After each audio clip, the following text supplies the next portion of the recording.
কবর পাকা করা শিরকি আকীদা। আছে নাকি আপনাদের আত্মীয় স্বজন কারো কবর পাকা করা আছে? জি, যদি আপনি ঈমানদার হন, আগামীকাল সকালে পাকা কবরটা ভেঙে দিবেন। আপনার পাকা কবর, বাপের পাকা কবর আপনাকে ভাঙতে হবে। আমি ভাঙতে গিয়ে বিপদে পড়ব? আমি ভাঙতে গিয়ে আপনি মামলা দিয়ে আমাকে ঘুরিয়ে নিয়ে পারবেন, জেলের ভাত খাওয়াবেন? জি না, আমি ভাঙবো না। আপনার বাপের কবর আপনাকে ভাঙতে হবে, আপনার মায়ের কবর আপনাকে ভাঙতে হবে, আপনার পরিবারের কবর আপনাকে ভাঙতে হবে, যেন কেউ অন্যকে আঙ্গুল তুলতে না পারে।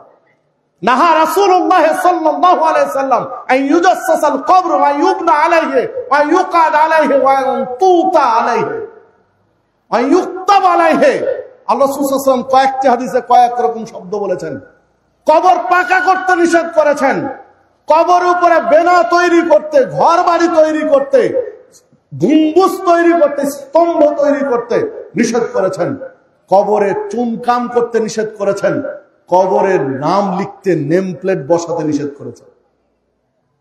যে হাদিস সহিহ মুসলিমের মধ্যে রয়েছে, শেষের অংশ অন্য আরেকটি হাদিসে রয়েছে।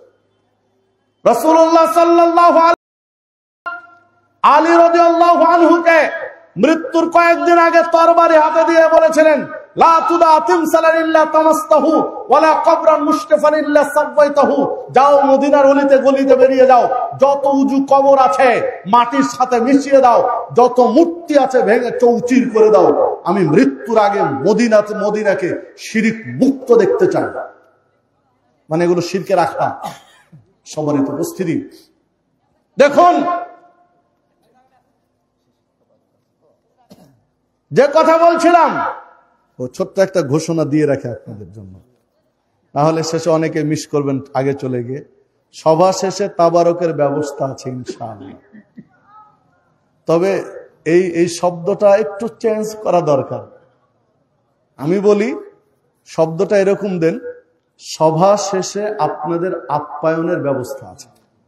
এই তাবারক শব্দটা বিদাতীদের কাছ থেকে এসেছে, ওদের আবিষ্কার তাবারক।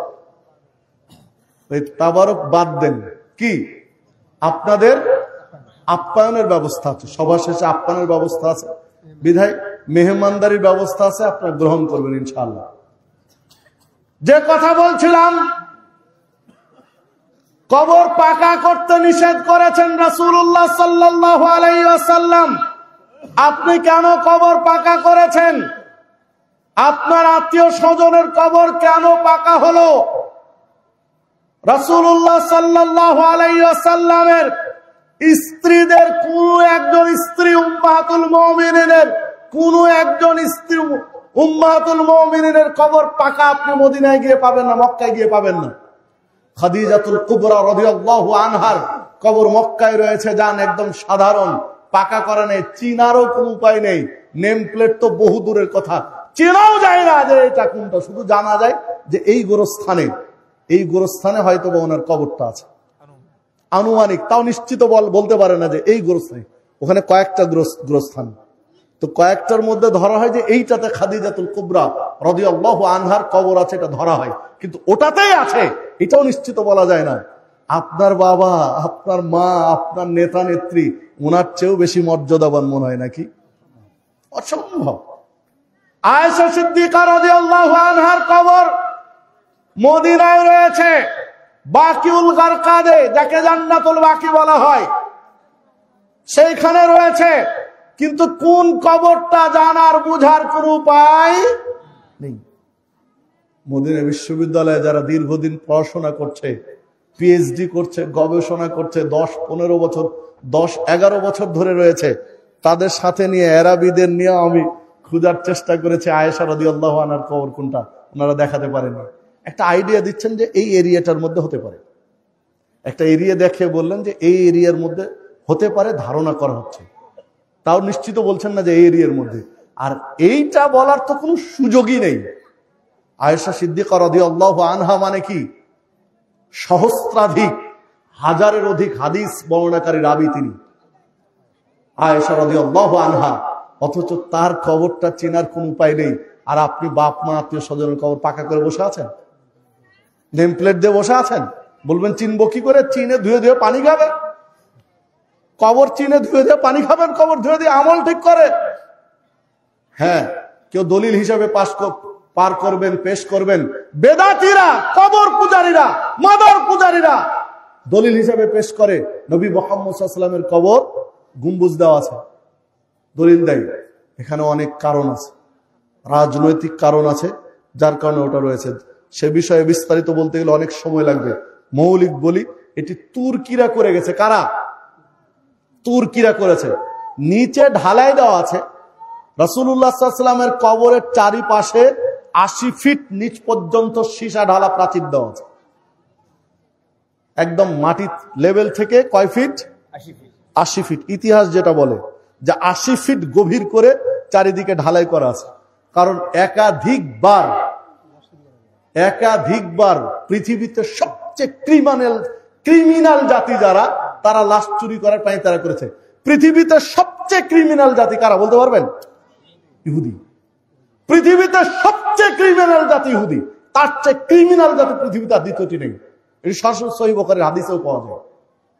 সহিহ বুখারীর হাদিস, রাসূলুল্লাহ সাল্লাল্লাহু আলাইহি সাল্লামের কাছে একজন ইহুদি নেতা এসেছেন। ইহুদি নেতা এসে বলছেন, আল্লাহ রাসূল সাল্লাল্লাহু আলাইহি ওয়াসাল্লাম, আপনার কাছে আমার তিনটা প্রশ্ন, যদি উত্তর দিতে পারেন তাহলে আমি ইসলাম গ্রহণ করব। 3 প্রশ্নের যদি উত্তর দিতে পারেন তাহলে ইসলাম গ্রহণ করব। রাসূলুল্লাহ সাল্লাল্লাহু আলাইহি ওয়াসাল্লাম তার 3 প্রশ্নের জবাব দিয়ে দিলেন। ইসলাম গ্রহণ করে নিলেন ইহুদি নেতা, মুসলিম হয়ে গেলেন। এইবার বলছেন যে ইহুদিরা কত খারাপ আপনাকে একটু দেখায়। কে বলছেন এটা? সাবেক ইহুদি নেতা, এখন তার ইহুদি নেই, এখন মুসলিম। সাবেক ইহুদি নেতা, ইহুদিরা কত খারাপ আপনাকে দেখায়, তো ঠিক আছে দেখাও। উনি তার গোত্রের এক লোকের মারফতে কয়েকজন লোককে ডাকালেন, গুরুত্বপূর্ণ কয়েকজন ব্যক্তিকে ডাকালেন। বললেন আল্লাহ রাসূল সাল্লাল্লাহু আলাইহি ওয়াসাল্লামকে, ওরা যখন আসবে তখন আমি ঘরের আড়ালে চলে যাব। আড়ালে চলে গেলে আমি কেমন মানুষ ওদেরকে জিজ্ঞাসা করবেন। যখন ওই লোকগুলো আসলো ইহুদিরা, উনি দেওয়ালের আড়ালে চলে গেলেন, পর্দার আড়ালে চলে গেলেন। আল্লাহ রাসূল সাল্লাল্লাহু আলাইহি ওয়াসাল্লাম বললেন যে তোমাদের অমুক ব্যক্তি কেমন গো, ওই লোকটা কেমন?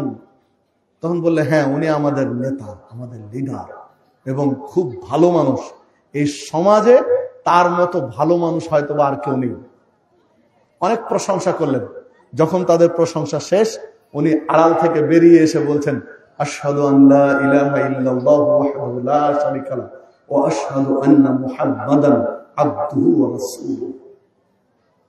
এই কালেমা পড়লেন তাদের সামনে। তখন এবার ওই লোকগুলো বলছে যে এর মতো বদমাইশ লোক আমাদের সমাজে আর নাই, এর মতো খারাপ মানুষ, 2 নম্বরই মানুষ আমাদের সমাজে আর নেই। এই বলে বেরিয়ে চলে গেল। তখন আল্লাহ রাসূল সাল্লাল্লাহু আলাইহি ওয়াসাল্লামকে ওই লোকটি বলছেন, সাবেক ইহুদি নেতা, যে দেখলেন ইহুদিরা কেমন? আপনার চোখের সামনেই ওরা পল্টি মারল, আপনার চোখের সামনে কিভাবে ডিগবাজি দিল, এর হলো ইহুদি। সহিহ বুখারীতে আলোচনাটি রয়েছে বিস্তারিত। যে কথা বলছিলাম, এই পৃথিবীতে সবচেয়ে ক্রিমিনাল জাতি ইহুদি। এই ইহুদিরা বহুবার লাশ চুরি করার চেষ্টা করেছে। এই জন্য তৎকালীন সৌদি বাদশা 80 ফিট গভীর করে চারিদিকে সীসা ঢালাই করে প্রাচীর দিয়েছেন, যেন আর চুরি করার পায়তারা করতে না পারে। এটা ছিল একটা কারণ। আপনার বাবার লাশ চুরি করতে কয়জন ইহুদি এসেছে? আপনার মা আত্মীয় স্বজনের লাশ চুরি করতে কয়বার চেষ্টা করেছে? আপনি পাকা করে বসে আছেন। এরপরে দেখুন, উপরে যে গম্বুজটা দিয়েছে, এটা তুর্কিরা দিয়েছে। তুর্কিরা দীর্ঘদিন আরব বিশ্ব শাসন করেছে, সেই সময় তারা এটা দিয়ে রেখেছে। এক সময় এসে মোহাম্মদ বিন আব্দুল ওয়াহাব নাজদি, তিনি তৎকালীন সৌদি সরকারকে বুঝিয়ে যে উঁচু কবরগুলো ছিল, কিছু সাহাবীদের কবর পাকা করে ফেলেছিল, এইগুলো উনি ভেঙে দিয়েছিলেন সরকারি সাহায্য নিয়ে। এই ভাঙতে ভাঙতে একটা পর্যায়ে এসে আল্লাহ রাসূল সাল্লাল্লাহু আলাইহি ওয়াসাল্লামের কবরটা বাকি ছিল, বাদশার মৃত্যু হলো, আর অভিযান চালাতে পারেননি, যে চালাতে গেলেই একটা ফিকশন বেঁধে যাবে, মুসলিমদের মধ্যে একটা কম্বল বেঁধে যাবে, এই জন্য ফিতনা থেকে বাঁচার জন্য থেমে গেছিলেন। এইভাবে রয়ে গেছে আল্লাহ রাসূল সাল্লাল্লাহু আলাইহি ওয়াসাল্লামের কবর উপরে গম্বুজ। হতে পারে কেউ না কেউ একদিন আসবে বিচার আগে, কিয়ামতের আগে, যে হয়তো বা ভেঙে দেবে, না হয় ইমাম মাহাদি এসে ভেঙে দেবেন, হয়তো না হয় ঈসা আলাইহিস সালামের যুগে কেউ হয়তো ভেঙে দেবে। এটা সঙ্গত কারণে হয়েছে এই গম্বুজ, আগে ছিল না। এটা তুর্কিরা করেছে, যারা শিরিক প্রিয় জাতি। সবারই উপস্থিতি এইভাবে কবর পাকা করা আছে, এগুলো শিরকি আকীদা। এইসব কবর পাকা ভেঙে দিতে হবে যদি মুসলিম হিসাবে পরিচয় দিতে চান। এইগুলো রাখার সুযোগ নেই।